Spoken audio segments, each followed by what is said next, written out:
I can't believe the day is finally here. Check it out.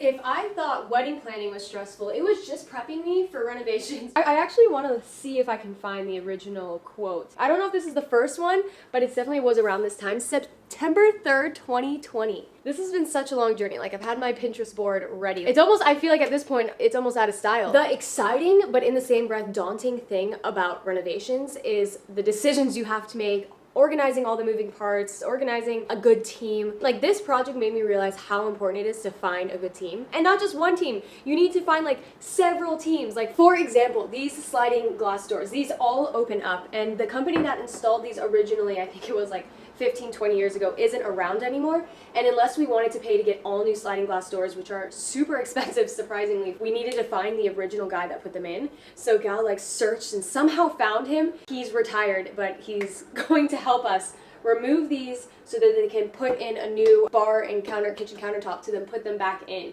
So that's a separate guy or team, if you will, that we need to manage. And then, I don't know if this is common, but then you have a cupboards team that does all the kitchen cupboards, bedroom, closet, vanity, and then you have to have a separate team come in to do like the shower tiling, the shower plumbing, all that stuff. And then another team for electrical stuff. So I can see why project managers are a thing.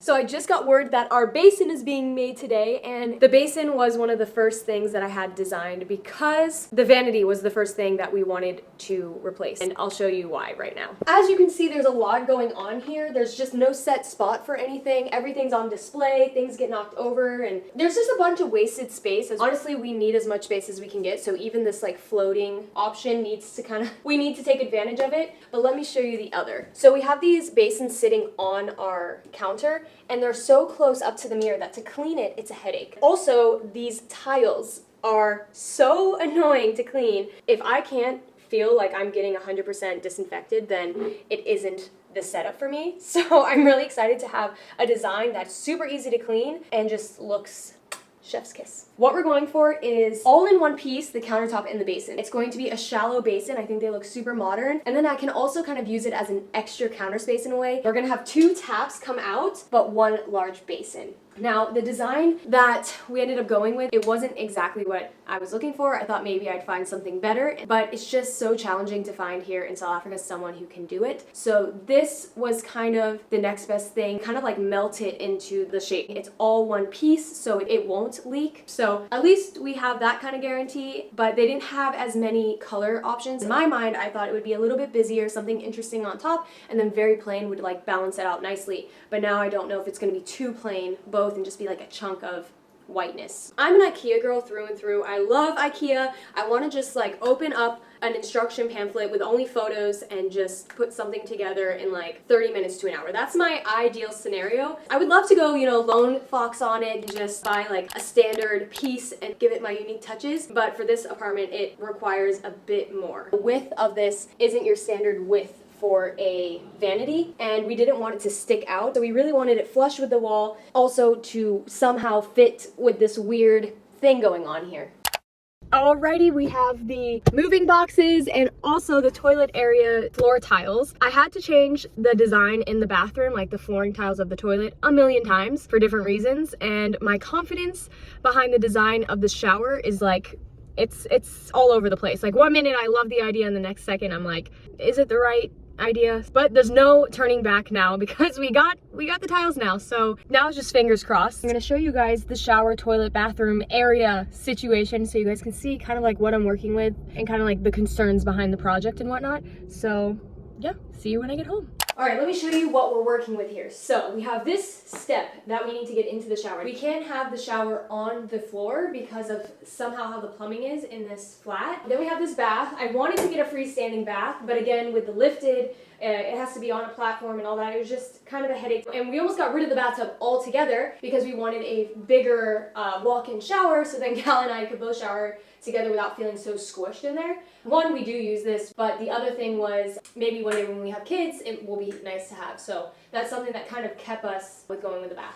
To show you what we're working with in terms of complications. So our shower situation. We haven't been using the shower because there's a leak because we think it's because these tiles have been moving and it's no longer sealed. Like, look, you can literally see Oh, it's so embarrassing. Like, I'm so embarrassed to even show you guys this. The design for the bathtub, what I'm thinking to make it look a bit more Japanese, minimalist, is to take these tiles off and sort of, I don't know the correct term, but like pave it or something. And then what I want to do with the tiles, I want it to look real, like kind of like the outdoor shower vibe, kind of like the inspo I showed you earlier. But it's a step, it's not flat on the floor. So I don't know if it being a step is going to throw off the look. I don't know if the black grouting is going to give that depth that I'm looking for. So yeah, I'm a little nervous about that. So right next to the shower, we have our bathroom. I was first going to do tiles that matched like the wooden slat tile vibe for the bathroom, but then I was like, it doesn't really make sense to have that. But then we, like I said, don't want to continue with this concrete in here, but then we don't want to do something that's totally different than any other room. So anyway, I went with like a cheaper tile that kind of matches the concrete, that isn't as expensive as getting this area concreted. I don't know how it looks because I can't sample my floor. It's very industrial. It has the cracks. It's been like changing color over time. And since we usually keep this door closed-ish anyways, I don't think it'll be that big of a deal that it doesn't match perfectly, but it's kind of just a filler right now until we figure out exactly what we want to do for this bathroom. The kitchen reno. This was a last minute add-on that also kind of put a delay. Actually, the biggest delay probably was this add-on. It did need it down the line, but we didn't have this really budgeted in as a part of our renos. As you may have seen in our flat tour, these Balinese-inspired wooden doors are like a big statement piece in our place, so we obviously wanted to keep it. I wanted to find a countertop that complemented it and didn't make it feel like it didn't fit in, but still have a modern, bright kitchen. I ended up finding this stunning porcelain slab that has like brown veins in it, but it was so hard to find within our budget.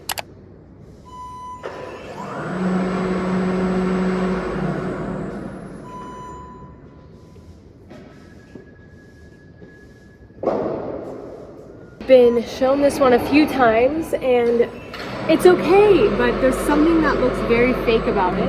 Oh, I love this one. I love that it's pink and I wish I had somewhere to put it because I really like it. Also, how dreamy is this one? I just want it in front of a bath or something. So cute! The countertops that you hear of the most are usually, you know, granite, quartz, maybe marble, but not really porcelain. Porcelain is somewhat kind of new, especially in South Africa. So when I was looking for a countertop that looked like marble, like all these Pinterest boards that I found, I was really tight between quartz and porcelain. And I love quartz, I love the idea of quartz, but there just wasn't enough of the marble look that I was going for that had depth. It looked very printed onto me. And I know there are options, like my parents just redid theirs with a quartz countertop and it looks stunning. It has depth to it. I don't know why I couldn't find something like that here in Cape Town, but the only thing that looked like real and not, like I said, printed on is with porcelain. But porcelain has such a high price point. Not the material itself, but to get it installed is so expensive because it's easy to break. Cutting it is tricky apparently. I don't know all the ins and outs. I just know that because I was so set on that style of porcelain, it delayed the project probably 2-3 months because I was just trying to find something within our budget that also didn't look cheap.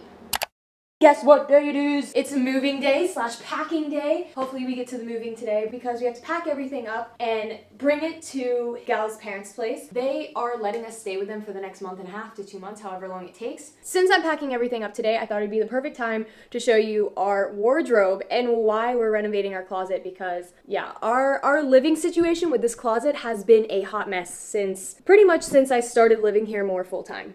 Okay, everything's a mess for obvious reasons, but let's just get started. So this TV I don't think we've ever used it. So this is going, that's going, and this is going to become closed off for more hanging closet space. And we're also getting a shoe closet here that's opening up this way, if that makes sense. Let me just show you how stuffed the closet is. First of all this stuff was in the spare bedroom's closet. Now for the closet. I hate these cubbies. It's like wasted space if you don't put everything in here. And if you do put everything in here, you like knock this over to get to the back here, or you need to take it out. It's just not convenient at all. And then I have like these makeshift, I taped boxes and folded shirts and it's like filled to the brim. I don't even know that's Gal's stuff. I don't even know what's up there. But he has the same situation, like, anyway. I'm really excited to extend the hanging space here, get rid of the cubbies and have everything pull out drawers. We're gonna have LEDs inside the closet and it's gonna be nice to have like actual set places for like my intimates. Like, look at that.